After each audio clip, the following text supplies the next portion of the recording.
She made a reservation at the restaurant where they had their first date, bought a new dress, left work early. It was their 9th wedding anniversary. He never showed up. But what she found while waiting destroyed everything she thought she knew about her life. Claire and Nathan had what everyone called the perfect marriage. 9 years together, a beautiful home in the suburbs, 2 kids, a dog, a joint savings account with $340,000 in it. Nathan was a regional sales director, traveled for work, a lot. 2 weeks every month, sometimes 3.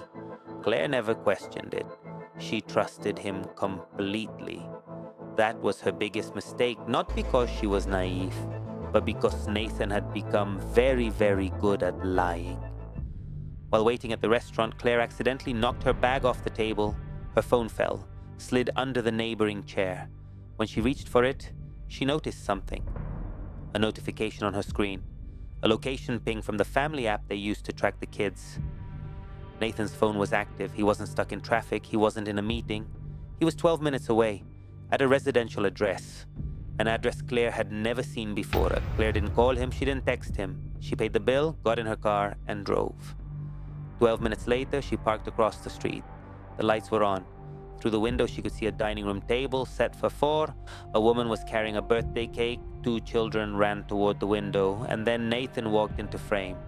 Laughing, he kissed the woman on the cheek. He ruffled the children's hair. He looked happy, like a man who had never lied to anyone in his life. Claire sat in that car for 47 minutes. She counted every single one. When she got home, she didn't cry. She opened her laptop and started searching. The address belonged to a woman named Sandra, married to a man named Daniel Porter, except Daniel Porter's photo was her husband. Same face, different name, different life. For 9 years, Nathan had been living as 2 different men, Monday through Thursday, her husband. Friday through Sunday, theirs. That night, Claire didn't sleep. She lay in their bed, in their house, staring at the ceiling, and she made a decision. She wasn't going to confront him. She wasn't going to scream. She wasn't going to cry. She was going to be smarter than him. She was going to use every single lie he had ever told her against him, methodically, surgically, without mercy. The next morning, Claire called a lawyer, not a divorce lawyer, a forensic financial investigator. Because Claire worked in banking, she understood money, and she had a theory. If Nathan was maintaining 2 households, someone was paying for it. The forensic investigator found the answer in 6 days. Nathan had been systematically transferring money from their joint account. Small amounts, never more than $800 at a time, over 9 years. The total? $312,000, gone, to fund a life she never knew existed. Nathan called on a Tuesday morning, said he was coming home early, had a surprise for her. Claire hung up, sat completely still for 30 seconds, then picked up the phone again and called Sandra.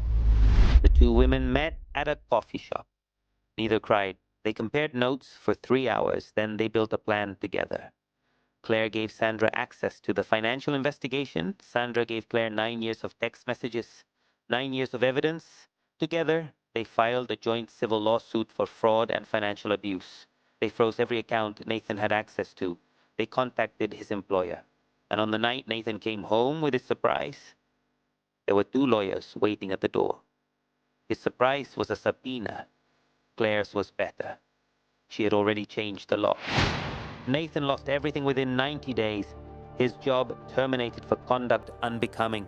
His accounts frozen pending investigation. His second family, Sandra, filed for annulment of their marriage, which was legally invalid. Nathan had never actually divorced his first wife, meaning his second marriage never legally existed. The judge ordered full restitution. Every dollar Nathan had taken from their joint account, plus interest, plus legal fees. Claire received $398,000, more than he had ever stolen. She sold the house, moved with her children to a city Nathan had never been to, started over on her terms. Sandra did the same.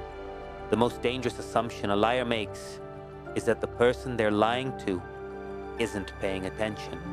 Nathan thought Claire was too trusting to look. He was right, until the night he didn't show up, and she had nothing left to do but look, some people don't discover the truth.